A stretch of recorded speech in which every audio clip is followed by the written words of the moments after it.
നമസ്കാരം. എട്ടാം ക്ലാസ്സിലെ കേരള പാഠാവലിയിലേക്ക് സ്വാഗതം. മൂന്നാമത്തെ യൂണിറ്റിലെ രണ്ടാമത്തെ പാഠമാണ് നമ്മൾ എടുക്കുന്നത് ഭൂമിയുടെ സ്വപ്നം. ജോർജ് ഓണക്കൂറിൻ്റെ പ്രണയ താഴ്വര എന്ന ഒരു നോവലിൻ്റെ ഭാഗത്തിൽ നിന്നാണ് ഈ ഭൂമിയുടെ സ്വപ്നം എന്ന ഈ പാഠഭാഗം എടുക്കുന്നത്. അപ്പോൾ നമുക്ക് നേരിട്ട് പാഠഭാഗത്തിലേക്ക് കിടക്കാം. ഒലീവ് മലയുടെ താഴ്വരയിൽ നിന്ന് സൈറയുടെ സന്ദേശം. മെയിൽ ബോക്സിലേക്ക് എത്ര തവണയാണ് അവൾ ക്ലിക്ക് ചെയ്തിരിക്കുന്നത്? ഒരു പേജ് മുഴുവൻ അതിൻ്റെ ആവർത്തനങ്ങൾ. സ്വയം മറന്നിരുന്ന് വിരലമർത്തിയതുപോലെ. അവളുടെ സ്വപ്നങ്ങളിലെ ഇന്ത്യ യാഥാർത്ഥ്യമാകുന്നതിൻ്റെ ആഹ്ലാദമാകാം.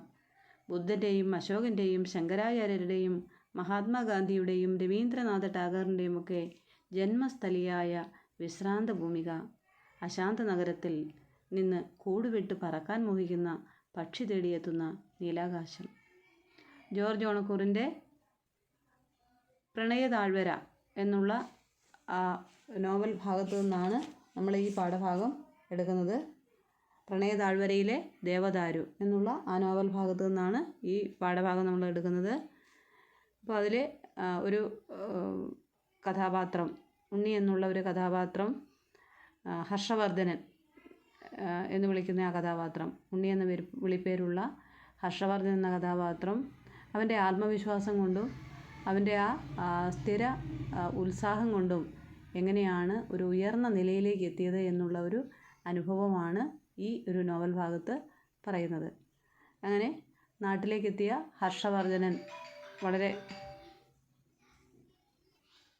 ഹർഷവർദ്ധനൻ്റെ അനുഭവങ്ങളിലൂടെ പോവുകയാണ് ഈ കഥാഭാഗം. യാത്രാവേളയിൽ ഷാരോണിലെ പനിനീർപ്പൂവിന് സമ്മാനിച്ച കൊച്ചു മൂവർണ്ണക്കൊടി പഠനമേശയെ അലങ്കരിക്കുന്നുണ്ടാവാം. എത്ര യാദൃശ്ചികമായ സമാഗമം! ഒരിക്കലും മുൻപേ നിശ്ചയിച്ചുറപ്പിക്കാൻ കഴിഞ്ഞിട്ടില്ല എൻ്റെ സഞ്ചാരപഥങ്ങൾ. ആകസ്മികതയുടെ അംശം എപ്പോഴും ഉൾച്ചേർന്നിരിക്കും. എൻ്റെ ജനനകാലത്ത് ഇല്ലത്തെ പ്രതാപങ്ങൾ അസ്തമിച്ചിരുന്നു. വിധി യാത്രയുടെ നദിയിൽ ഒരു നീർക്കുഴി ഒരുക്കി വെച്ചു. പാതി വരച്ചിട്ട വർണ്ണഭംഗിയാർന്ന ചിത്രം പോലെ അച്ഛൻ്റെ ജീവിതം. നദീജലത്തിൽ അത് നനഞ്ഞു കുതിർന്നു. അനാഥമാക്കപ്പെട്ട 2 ജന്മങ്ങൾ, അമ്മയും ഞാനും. ഇപ്പോൾ ഹർഷവർദ്ധനൻ തൻ്റെ ജീവിതത്തിൻ്റെ പഴയ കാലങ്ങളെക്കുറിച്ച് ഓർമ്മിക്കുകയാണ്. അച്ഛൻ മരിച്ചു. അത് വളരെ കാവ്യാത്മകമായിട്ട് തന്നെയാണ് പറയുന്നത്. അച്ഛനെ ആ ഒരു ജീവിതം എന്ന ഒരു മഹാനദി അവിടെ തങ്ങൾക്കായിട്ട് ഒരു നീർക്കുഴി ഒരുക്കി വെച്ചിരുന്നു. പാതി വരച്ചിട്ട വർണ്ണഭംഗിയാർന്ന ചിത്രം പോലെ അച്ഛൻ്റെ ജീവിതം. അത് നദീജലത്തിൽ അത് നനഞ്ഞു കുതിർന്നു. അങ്ങനെ അനാഥമാക്കപ്പെട്ട 2 ജന്മങ്ങൾ. അച്ഛൻ്റെ മരണം ഈ അമ്മയെയും മകനെയും അനാഥരാക്കി. അവർ 2 പേരും മാത്രമായി, ആരും നോക്കാനില്ലാത്തൊരു ജീവിതം. കാലത്തിൻ്റെ ഇരുണ്ട വഴിയിൽ ഒറ്റപ്പെട്ടു. ആരുടെയും സഹായത്തിന് കാക്കാതെ സ്വയം കരുത്താർജിക്കുകയായിരുന്നു അമ്മ. കൗമാരത്തിൽ കൗതുകത്തിന് പഠിച്ച പാട്ടുകൾ ഒന്നുകൂടി ചൊല്ലിയുറപ്പിച്ചു.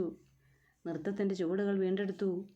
ഇല്ലത്തെ വിശാലമായ തളത്തിൽ കലയുടെ രാഗവും താളവും മേളിച്ചപ്പോൾ അപശകുനമായി ഒതുങ്ങാതെ ഒരു വിധവ തനിക്കും ഉപനയനം കഴിയാത്ത മകനും ജീവിതമാർഗം തേടുകയായിരുന്നു. വിധിയെ വെല്ലുവിളിക്കുകയായിരുന്നു. ഹർഷവർദ്ധനൻ എന്ന ഉണ്ണിയുടെ ജീവിതം അതായിരുന്നു. ഒരു പാതി വരച്ചിട്ട ചിത്രം പോലെ. അച്ഛൻ ചെറുപ്പത്തിൽ മരിച്ചു. ആ ഇല്ലത്തിൻ്റെ അകത്തളങ്ങളിൽ ഒതുങ്ങി നിൽക്കുകയായിരുന്നു ആദ്യകാലത്ത് അമ്മ. അപ്പോൾ അച്ഛൻ്റെ തണലിലായിരുന്നു അമ്മയും മകനും ഉണ്ടായിരുന്നത്. അച്ഛൻ പെട്ടെന്നൊരു ദിവസം അങ്ങ് പോയപ്പോൾ അമ്മ അവന് മുന്നിൽ പകച്ചിരുന്നില്ല. മകനെ എങ്ങനെയെങ്കിലും പോറ്റി വളർത്തണം. അവൻ്റെ ജീവിതത്തിലെ ഏക ആശ്രയമായിരുന്നു അമ്മ. ആ അമ്മ അവന് വേണ്ടി ജീവിച്ചു. അമ്മ അങ്ങനെ ഒരു ജോലിയും അറിഞ്ഞുകൂടാത്ത അമ്മ, ഒരു ഉപജീവനവും അറിഞ്ഞുകൂടാത്ത അമ്മ മകനു വേണ്ടി ജീവിതത്തിൻ്റെ മുന്നിലേക്ക് ഇറങ്ങി. ചെറുപ്പത്തിൽ പഠിച്ച ആ നൃത്ത ചുവടുകൾ അവരെ ഒന്നുകൂടി ചുവട് വെച്ചു. പാട്ട് പഠിച്ചു. അങ്ങനെ ചെറിയ ചെറിയ ജോലികൾ ചെയ്ത് ആ അമ്മ മകനെ പോറ്റുകയായിരുന്നു. നാട്ടിൻപുറത്ത് മരക്കൂട്ടങ്ങൾക്കിടയിലൂടെ ഒരു നാടോടിപ്പാട്ട് പോലെ കുളിർകാറ്റ് വീശി. കൊച്ചു നീർത്തോടുകളിലെ തെളിവെള്ളം ഒരുമിച്ചണഞ്ഞ് പുഴയായി ഒഴുകി. ഗ്രാമഹൃദയത്തിൽ ചന്ദനത്തിരികൾ സുഗന്ധം പരത്തി. സാധാരണഗതിയിൽ ഇല്ലത്തിൻ്റെ ആ അകത്തളങ്ങളിൽ ഒതുങ്ങി കൂടേണ്ടവളായിരുന്നു വിധവ. പണ്ടുകാലത്തെ ആ ഒരു ജീവിതം അങ്ങനെയാണ്. ഭർത്താവ് മരിച്ചു കഴിഞ്ഞാൽ സ്ത്രീ ആ ഇല്ലത്തിൻ്റെ അകത്തളങ്ങളിൽ ഒതുങ്ങിക്കൂടണം. അവർക്കൊരിക്കലും പുറത്തു പോകാൻ അനുവാദമുണ്ടായിരുന്നില്ല. പക്ഷേ ഹർഷവർദ്ധനൻ്റെ അമ്മയ്ക്കൊരിക്കലും അങ്ങനെ പുറത്ത് പോകാതിരിക്കാൻ കഴിഞ്ഞില്ല. കാരണം തൻ്റെ മകനെ പോറ്റി വളർത്തി ഒരു വലിയ ആളാക്കുക ഒരു വലിയ സ്വപ്നം അവർക്കുണ്ടായിരുന്നു. ആ സ്വപ്ന സാക്ഷാത്കാരത്തിനായി അവർ ജീവിതത്തിലേക്ക് ഇറങ്ങി. അമ്മയുടെ നെറ്റിയിൽ വലിയ കുങ്കുമപ്പൊട്ട് മായാതെ കിടന്നു. കൈത്തണ്ടിൽ ഒട്ടുവള, അതിൽ തിരുപ്പിടിപ്പിച്ച് മടിയിൽ മുഖം ചേർത്തിരുന്ന സായന്തനങ്ങൾ. വൈകുന്നേരങ്ങളിൽ ആ മകൻ അമ്മയുടെ മടിത്തട്ടിൽ മുഖം ചേർത്ത് അങ്ങനെ ഇരുന്നു. അമ്മയുടെ നെറ്റിയിൽ വലിയ കുങ്കുമപ്പൊട്ടുണ്ടായിരുന്നു. എന്ന് പറഞ്ഞാൽ സാധാരണഗതിയിൽ ഇല്ലത്തെ ഒരു സ്ത്രീ വിധവയായി കഴിഞ്ഞാൽ നെറ്റിയിലെ കുങ്കുമപ്പൊട്ട് മായ്ക്കണം. അതുപോലെ തന്നെ കയ്യിലെ വളകൾ ഊരണം, ആഭരണാദികളൊന്നും പാടില്ല, അങ്ങനെയെല്ലാമുള്ള നിബന്ധനകളൊക്കെ ഉണ്ടായിരുന്നു. പക്ഷേ മകനു വേണ്ടി അമ്മ ഇത്തരത്തിലുള്ള ഒരു നിബന്ധനകളും പാലിച്ചില്ല. അമ്മ തൻ്റെ മകന് വേണ്ടി മാത്രം ജീവിക്കുകയായിരുന്നു. അമ്മയായിരുന്നു എല്ലാം. ജീവിതബന്ധത്തിൻ്റെ പൊട്ടാത്ത ചരട്. ഇല്ലത്തിൻ്റെ പടിവാതിലിന് പുറത്ത് കിടക്കുമ്പോൾ അതിൻ്റെ ബലം അറിഞ്ഞിരുന്നു. വാത്സല്യത്തിൻ്റെ അദൃശ്യശക്തി പിടിവിട്ടുപോകാതെ സൂക്ഷിച്ചിരുന്നു.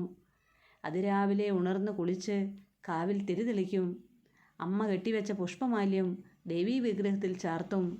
മടങ്ങും വഴി കാവിനോട് ചേർന്നുള്ള കുരിശുപള്ളിയിലെ ദൈവമാതാവിൻ്റെ ചിത്രത്തിനു മുന്നിൽ തൊഴുതു നിൽക്കും. എല്ലാം അമ്മയാണ്, എല്ലാ അമ്മമാരുടെയും അമ്മ. ഹർഷവർദ്ധന് എല്ലാം അമ്മയായിരുന്നു. അതുകൊണ്ട് തന്നെ അവൻ ആ അമ്മയെ മാത്രമല്ല, ആ കുരിശുപള്ളിയിലെ ദൈവമാതാവിൻ്റെ ചിത്രത്തിന് തൊഴുതു നിൽക്കും അവൻ.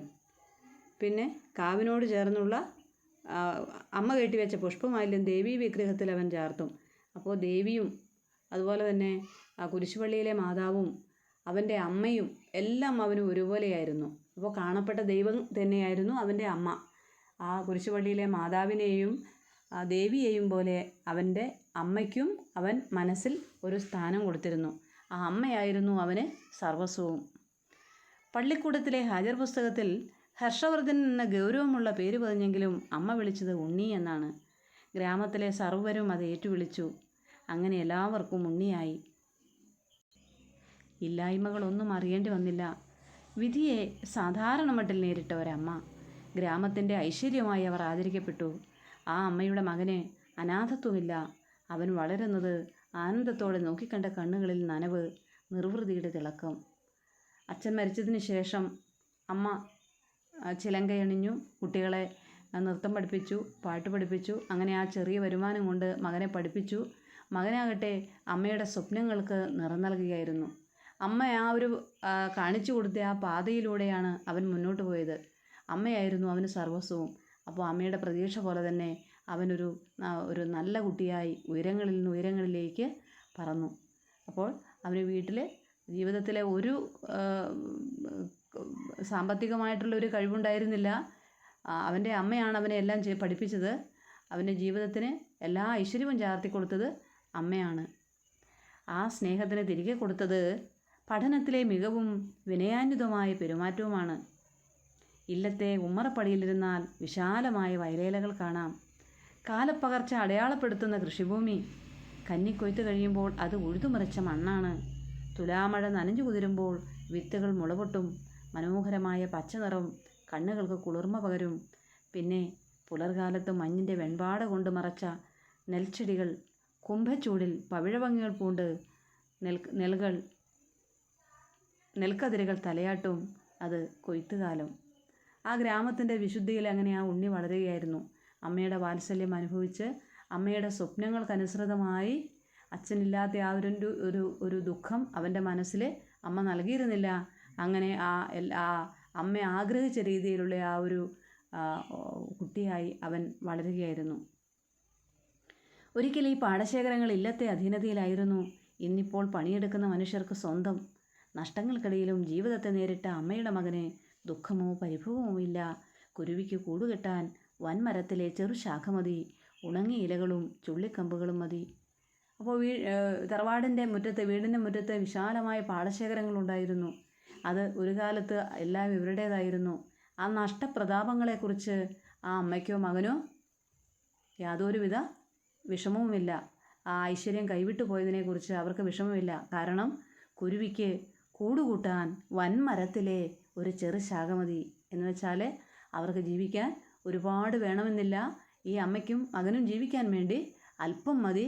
അതിൽ അവർ സന്തോഷം കണ്ടെത്തിയിരുന്നു. ഉണങ്ങിയ ഇലകളും ചുള്ളിക്കമ്പുകളും മതി. ഈ പാഠങ്ങളെല്ലാം അമ്മ പഠിപ്പിച്ചതാണ്. അതുകൊണ്ട് തന്നെ ആ അമ്മയുടെ പ്രതീക്ഷയ്ക്കൊത്ത്, അമ്മയുടെ സ്വപ്നത്തിനൊത്ത് വളരുന്ന മകൻ എല്ലാം അമ്മയിൽ നിന്ന് പഠിച്ചു. ജീവിതത്തിൻ്റെ നേർവഴികളിലൂടെ നടന്നു. മരക്കൊമ്പിലിരുന്ന് ഒറ്റക്കണ്ണൻ ചകോരം ഉറ്റുനോക്കി. വയൽവരമ്പിൽ കൊറ്റികൾ തപസ് ചെയ്തിരുന്നു. അച്ഛനില്ലാത്ത ആ കുട്ടി അമ്മയുടെ സ്വപ്നങ്ങൾക്കനുസരിച്ച് ജീവിച്ചു. ഇല്ലായ്മകളെല്ലാം കണ്ടു വളർന്നു. അവൻ അമ്മയെ സങ്കടപ്പെടുത്തിയില്ല. അങ്ങനെ എല്ലാ ഐശ്വര്യങ്ങളും പേറി അവൻ മുന്നോട്ട് പോയി. ഗ്രാമത്തിലെ സർക്കാർ പള്ളിക്കൂടത്തിലായിരുന്നു പഠനം. നമ്പ്യാരി മാഷ് ഇല്ലത്ത് വന്ന് സംസ്കൃതത്തിൽ പ്രത്യേക ശിക്ഷണം നൽകി. സ്വന്തം വേരുകളെക്കുറിച്ച് നേരായ അറിവുകൾ, അതിൻ്റെ ശക്തിയിൽ വിജ്ഞാനത്തിൻ്റെ ആകാശങ്ങൾ തേടി പറന്നുയരൽ. അപ്പോൾ പഠിക്കാൻ മിടുക്കനായിരുന്നു ഉണ്ണി. അമ്മയുടെ സങ്കല്പങ്ങൾക്കനുസരിച്ച്, അമ്മയുടെ പ്രയത്നത്തിനനുസരിച്ച്, അമ്മയുടെ വിഷമങ്ങൾ മനസ്സിലാക്കി ആ കുട്ടി വളർന്നത് കണ്ട് അയൽക്കാരെല്ലാം സന്തോഷം കൊണ്ടു. അവരെല്ലാം അവനെ വലിയൊരു മാതൃകാ പുരുഷനാക്കി. ആ അമ്മയുടെ ഭാഗ്യം ആണ് അവനെന്ന് പറഞ്ഞു. ഈ ഉണ്ണി വളർന്ന് വലിയ പഠിപ്പും ഉദ്യോഗവും ഒക്കെ ആകുമ്പോൾ അമ്മയെ വിട്ടുപോകില്ലേ? ഞങ്ങളെ മറക്കില്ലേ? ഇടയ്ക്കിടെ ഉയർന്ന അത്തരം ചോദ്യങ്ങൾക്ക് അമ്മ പുഞ്ചിരി കൊണ്ട് മറുപടി നൽകി. ആ കുട്ടി വളരുകയായിരുന്നു. അമ്മയുടെ സ്നേഹത്തണലിൽ ആ കുട്ടി വളരുകയായിരുന്നു. ഇല്ലായ്മകളും വല്ലായ്മകളും അറിഞ്ഞ് പഠിച്ച് അവൻ വളരുകയായിരുന്നു. അപ്പോൾ അയൽക്കാരൊക്കെ ചോദിക്കും, അമ്മയുടെ ഏക ആശ്രയമായ ഈ മകൻ പഠിച്ച് വലിയ ആളാകുമ്പോൾ അമ്മയെ വിട്ട് ദൂരെ പോയില്ലേ എന്ന്. അമ്മയ്ക്കതിനും മറുപടി ഉണ്ടായിരുന്നു. മകൻ്റെ നടപ്പാതകൾ അമ്മ അറിയുന്നു. അമ്മയുടെ വാത്സല്യമാണ് അവൻ്റെ ചുവടുകൾക്ക് പ്രകാശമേകുന്നത്. ഒരിക്കലും ആ വെളിച്ചത്തിന് മങ്ങലേൽക്കുകയുണ്ടായില്ല. പാതിരാവിലും ഉണർന്നിരുന്ന് പഠിക്കുമ്പോൾ അമ്മയും ഉറങ്ങാതിരുന്നു. മുന്നിൽ വിടർത്തി വെച്ച പുസ്തകം വായിക്കുന്നു എന്ന് ഭാവിക്കുമ്പോഴും മനസ്സ് എന്നെ തേടുകയായിരുന്നു. അപ്പോൾ മകന് വേണ്ടിയായിരുന്നു അമ്മ ജീവിച്ചിരുന്നത്. ആ വിവരം മകനും അറിയാമായിരുന്നു. അതുകൊണ്ട് തന്നെ അമ്മയുടെ സ്വപ്നത്തിനനുസരിച്ച് ആ മകന് ജീവിക്കാൻ വേണ്ടി കഴിഞ്ഞു. അമ്മയുടെ പ്രാർത്ഥനകളിൽ കരുത്താർജിച്ചു വളർന്നു. ദൈവത്തിൻ്റെ ഉണ്ണി മിടുമിടുക്കനാണേ, അയാളെ ആകാശവും പിന്തള്ളി വളരുമെന്നാ തോന്നണേ.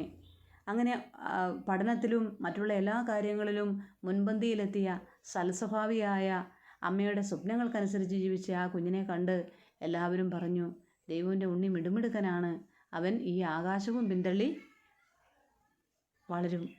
അമ്മയുടെ വൈദവ്യത്തിൽ അവഗണിച്ചവർ, അനാഥ ശിശുവിനെ പോലെ ഒഴിവാക്കിയവർ ആശംസിക്കുന്നു. കേട്ട് കേട്ട് വാശി വളർത്തിയ വാക്കുകൾ എല്ലാവരോടും വിനയത്തോടെ പെരുമാറുമ്പോഴും തോറ്റുകൊടുക്കുകയില്ല എന്ന ദൃഢപ്രതിജ്ഞ. അപരാജിതയായ അമ്മയുടെ മകന് നക്ഷത്രപഥങ്ങൾ സ്വപ്നം. ആ ഉണ്ണിക്കും തൻ്റെ വേരുകളെക്കുറിച്ച് അറിയാമായിരുന്നു. താൻ എങ്ങനെയാണ് വളർന്നത്. അച്ഛനില്ലാതെ വളർന്ന കുട്ടിയാണ്. അവനെ കഷ്ടപ്പെട്ട് അമ്മയാണ് വളർത്തിയത്. അതെല്ലാം അവനറിയാമായിരുന്നു. അമ്മ ആ വൈധവ്യത്തിൻ്റെ നൂലുകൾ പൊട്ടിച്ചെറിഞ്ഞപ്പോൾ ആളുകൾ, അല്ലെങ്കിൽ ആ ഇല്ലത്തിൻ്റെ അകത്തളങ്ങളിലുള്ളവർ കുശുകുശുത്തിരുന്നു, അവളെ അപമാനിച്ചിരുന്നു. പക്ഷേ ഇതൊന്നും അമ്മ വകവച്ചില്ല. അവർക്കൊരൊറ്റ സ്വപ്നം മാത്രമേ ഉണ്ടായിരുന്നുള്ളൂ, തൻ്റെ മകൻ പഠിച്ചു വളർന്ന് വലുതാവണമെന്നുള്ള ആ ചിന്ത. അന്ന് അവളെ കുറ്റം പറഞ്ഞിരുന്ന ആളുകളെല്ലാം മകൻ വളർന്നു കഴിഞ്ഞപ്പോൾ അവളെ ആശംസിച്ചു, അവളെ അനുഗ്രഹിച്ചു. നമുക്കിനി അടുത്ത ക്ലാസ്സിൽ എടുക്കാം.